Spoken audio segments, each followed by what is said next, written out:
ये है त्यांगो, north Korea का सबसे सीक्रेट और सबसे पावरफुल ट्रेन, और इसका मालिक है Kim Jong Un, north Korea का सुप्रीम लीडर। किम अपने देश से बहुत कम बाहर निकलता है, लेकिन जब भी निकलता है वो हमेशा प्लेन से नहीं रेल से ट्रैवल करता है, अपनी मूविंग फोर्ट्रेस में, यानी चलते फिरते किले पर।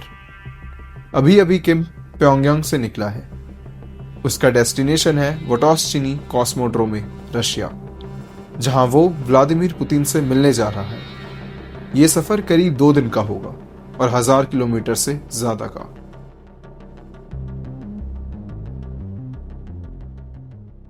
और जब इस दुनिया का सबसे बड़ा तानाशाह कहीं ट्रैवल करता है तो उसकी सेफ्टी नीड नहीं, प्रायोरिटी बन जाती है, और इसका जवाब है ट्रिपल लेयर सिक्योरिटी।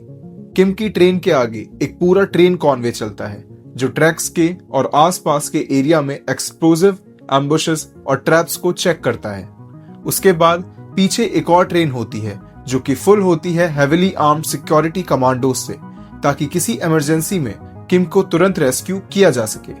उसके साथ ऊपर से एक हेलीकॉप्टर पूरा रूट स्काउट करता है जब तक किम नॉर्थ कोरिया टेरिटरी के अंदर होता है। उसके साथ साथ कार्गो प्लेन्स में रास्ते के हवाई अड्डों पर सिक्योरिटी पर्सनल को तैनात किया जाता है। लेकिन सवाल ये उठता है कि इस ट्रेन को चलता फिरता किला या मूविंग फोर्ट्रेस क्यों बोला गया है? त्यांगो के विंडोज बुलेट प्रूफ हैं, वॉल्स और फ्लोर रीइंफोर्स्ड हैं ताकि ब्लास्ट को आसानी से झेल सके।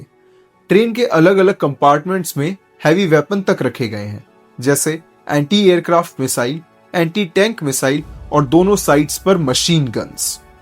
और सब कुछ फेल हो जाए तो ट्रेन में एक एस्केप हेलीकॉप्टर भी होता है।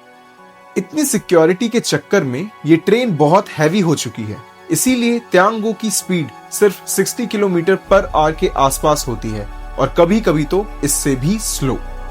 नॉर्थ कोरिया ने सिर्फ इस ट्रेन के लिए 20 स्पेशल रेलवे स्टेशंस बनाए हैं, और जब ये ट्रेन किसी स्टेशन से गुजरती है तो बाकी सारे ट्रैक्स के पावर कट कर दिए जाते हैं। और अगर ये चलता फिरता किला है तो क्या इसमें सिर्फ हथियार होंगे या और भी कुछ? चलो एक्सप्लोर करते हैं। किम ज्यादातर दिन सफर में ही रहता है, इसीलिए ट्रेन में गवर्नेंस के लिए सब कुछ होता है। एक office, desk, laptop, TV, fax machine, satellite phone, एक रिसेप्शन रूम, एक meeting room with conference table. Interior का स्टाइल काफी इलेक्ट्रिक है। White rooms, glossy wooden floors, green और हॉट पिंक सोफा, आइवरी और टर्किश कर्टेन, फ्लावर लैंप्स और zebra prints के seats. लेकिन सबसे बड़ा हाईलाइट रेस्टोरेंट कार, जहां कोरियन, रशियन, चाइनीज, जापानीज और फ्रेंच क्यूजीन तक सर्व होती है। एंटरटेनमेंट के लिए सिंगर्स भी ऑन बोर्ड होते हैं जो सुप्रीम लीडर को पर्सनल परफॉर्मेंस देते हैं। जब किम ट्रेन से उतरता है तो उसके लिए 2 आर्मर्ड मर्सिडीज लिमोजीन भी अनलोड की जाती है। आपके मन में ये सवाल आ रहा होगा कि जहां वर्ल्ड के टॉप लीडर्स अपने प्राइवेट जेट से ट्रैवल करते हैं तो किम क्यों ट्रेन से ट्रैवल कर रहा है? तो इसका आंसर है फैमिली ट्रेडिशन। ट्रेन ट्रैवल किम की फैमिली की पुरानी ट्रेडिशन है।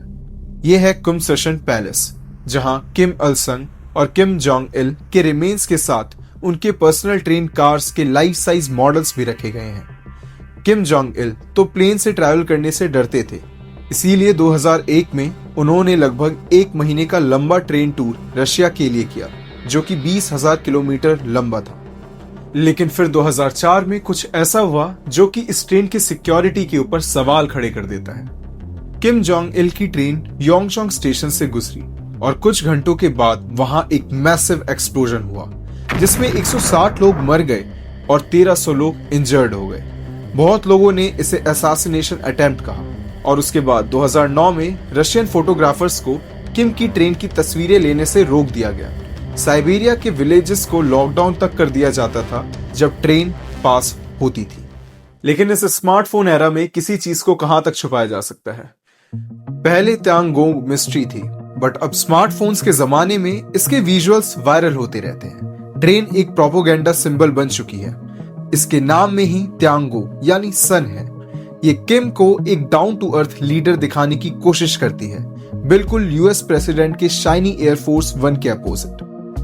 लेकिन दोस्तों, इस मूविंग फोर्ट्रेस ट्रेन का आइडिया इतना स्पेशल था कि इसे रशिया यूक्रेन वॉर में एक मास्टर स्ट्रोक की तरह यूज किया गया। वॉर के दौरान यूक्रेन के ऊपर एयर स्पेस अनसेफ होने के बाद बहुत सारे वेस्टर्न लीडर्स भी ट्रेन से ट्रैवल किया करते थे, जिसे आयरन डिप्लोमेसी का टैग भी मिला। नॉर्थ कोरिया के केस में ये और भी सिंबॉलिक है, क्योंकि उनके लीडर्स दुनिया से कट के और अलग रहते हैं। फाइनली किम की ट्रेन रशिया पहुंचती है और पुतिन पर्सनली उसका स्वागत करते हैं एक ऑकवर्डली लॉन्ग हैंडशेक के साथ। पुतिन उसे space port, aircraft factory, Pacific fleet, ballot show और वॉलरस शो तक दिखाता है। लेकिन इस मीटिंग का असली मकसद सीरियस है। रशिया के पास एमिनिशन कम पड़ रही है और नॉर्थ कोरिया के पास मैसिव स्टॉक पाइल्स हैं। इसके बदले रशिया सैटेलाइट और मिसाइल टेक्नोलॉजी नॉर्थ कोरिया को सप्लाई कर सकता है। यूएस के हिसाब से नॉर्थ कोरिया ने रशिया को 1000 ऑफ कंटेनर्स भेजे थे एमिनिशंस के। दोनों ही कंट्री के पास इंटरनेशनल अलाइज बहुत कम बचे हैं। त्यांगो एक तरफ पावर सिंबल है, दूसरी तरफ नॉर्थ कोरिया की डीप आइसोलेशन का साइन। पुतिन ने किम का इनविटेशन एक्सेप्ट कर लिया है और वो भी नॉर्थ कोरिया जाने वाला है, शायद अपनी घोस्ट ट्रेन में। तो guys, this is the end of the video. कैसा लगा जान के इस दुनिया का सबसे पावरफुल तानाशाह किस तरीके से ट्रैवल करते हैं? आशा करता हूं अच्छा लगा होगा। अपने कमेंट्स प्लीज कमेंट डाउन करेगा, लाइक शेयर सब्सक्राइब करेगा मेरे चैनल को। बहुत सारा प्यार, बहुत सारा शेयर, बहुत सारा सब्सक्रिप्शन लीजिए मेरे चैनल का। Thank you so much. मिलते हैं नेक्स्ट टाइम एक और भी इंटरेस्टिंग टॉपिक के साथ। Thank you so much.